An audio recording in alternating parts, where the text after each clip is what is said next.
కడప జిల్లా పులివెందుల ఒంటిమిట్ట జెడ్పీటీసీ ఉప ఎన్నికల్లో దొంగ ఓట్లు జరిగాయని స్పష్టంగా అందరికీ అర్థమైందని ఎంపీ అవినాష్ రెడ్డి పేర్కొన్నారు.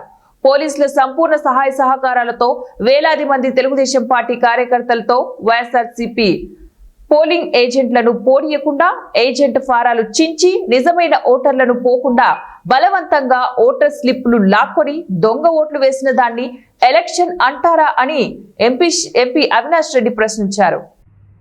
ఇవాళ జరుగుతూ ఉన్న దొంగ ఓట్ల లెక్కింపు ప్రక్రియ మరి ఈరోజు ఈనాడు పత్రిక ఒకసారి ఉదయాన్నే చూస్తే వారు రాసిన టైటిల్స్ సబ్ టైటిల్స్ ఒకసారి చూస్తే ఉత్కంఠకు పడనున్న తెర అంట, నువ్వా నేనా అంట. లోకేష్ గారి స్టేట్మెంట్, ప్రజాస్వామ్యం నిలబడింది అంట.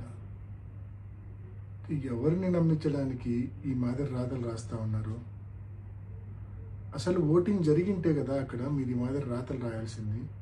జరిగిందే దొంగ ఓటింగు, దానికి మళ్ళా ఉత్కంఠ, దానికి మళ్ళా నువ్వా నేనా, దానికి మళ్ళా ప్రజాస్వామ్యం నిలబడింది అంటే మీ ఉద్దేశము దొంగ ఓటింగ్ జరిగిందన్న విషయం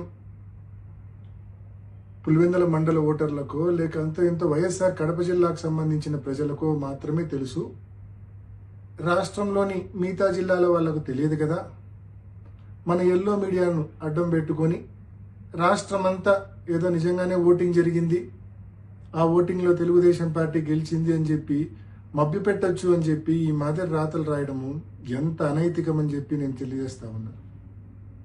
ఇది అనైతికం కాదా? అనైతికల్ కాదా ఇది? దొంగ ఓటింగ్ జరిగిందన్న విషయం మొత్తం స్పష్టంగా అందరికీ అర్థమైంది. అయినప్పటికీ మీరు ఈ మాత్రం రాతలు రాస్తా ఉన్నారంటే మీ న్యూస్ పేపరు మీ ఛానల్ ఎంత అనైతికలో ఒకసారి గమనించుకోవాల్సిందిగా, ఇంట్రాస్పెక్ట్ చేసుకోవాల్సిందిగా నేను మనవి చేస్తా ఉన్నా. నిజమైన పోటీ జరిగి ఒక 5 ఓట్లతో తెలుగుదేశం పార్టీ గెలిచినా కూడా వారికి ఎనలేని తృప్తి సంతోషం ఉండేది, మాకు ఎనలేని బాధ